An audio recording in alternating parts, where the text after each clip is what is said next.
مسیح میں آپ سب کی سلامتی ہو۔ خداوند کے زندہ کلام میں سے پیدائش کی کتاب باب 2 جو 25 آیات پر مشتمل ہے۔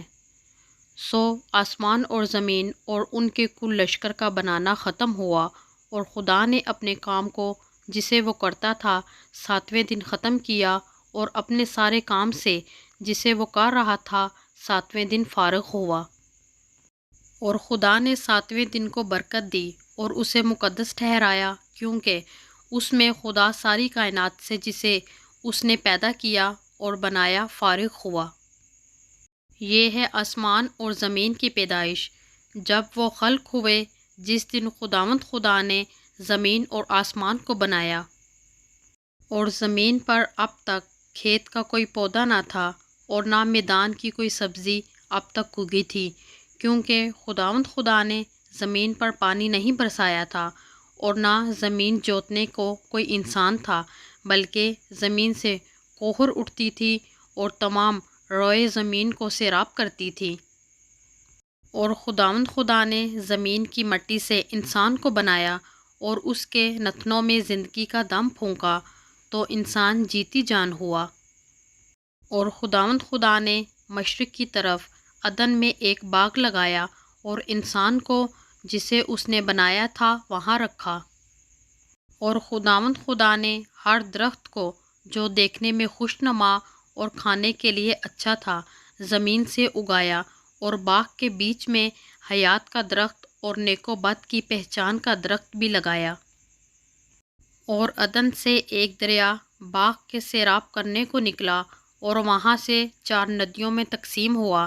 پہلی کا نام فیسون ہے، جو حویلا کی ساری زمین کو جہاں سونا ہوتا ہے گھیرے ہوئے ہے، اور اس زمین کا سونا چوکھا ہے، اور وہاں موتی اور سنگ سلیمانی بھی ہیں۔ اور دوسری ندی کا نام جیہون ہے، جو کوش کی ساری زمین کو گھیرے ہوئے ہے۔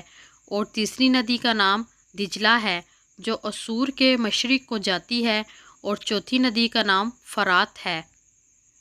اور خداوند خدا نے آدم کو لے کر باغ عدن میں رکھا کہ اس کی باغبانی اور نگہبانی کرے۔ اور خداوند خدا نے آدم کو حکم دیا اور کہا کہ تو باغ کے ہر درخت کا پھل بے روک ٹوک کھا سکتا ہے، لیکن نیک و بد کی پہچان کے درخت کا کبھی نہ کھانا، کیونکہ جس روز تو نے اس میں سے کھایا تو مرا۔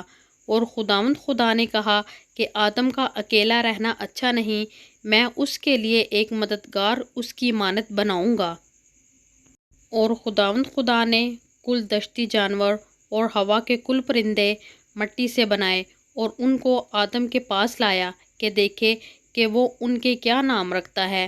اور آدم نے جس جانور کو جو کہا وہی اس کا نام ٹھہرا۔ اور آدم نے کل چوپایوں اور ہوا کے پرندوں اور کل دشتی جانوروں کے نام رکھے، پر آدم کے لیے کوئی مددگار اس کی مانند نہ ملا۔ اور خداوند خدا نے آدم پر گہری نیند بھیجی، اور وہ سو گیا، اور اس نے اس کی پسلیوں میں سے ایک کو نکال لیا اور اس کی جگہ گوشت بھر دیا۔ اور خداوند خدا اس پسلی سے جو اس نے آدم میں سے نکالی تھی ایک عورت بنا کر اسے آدم کے پاس لایا۔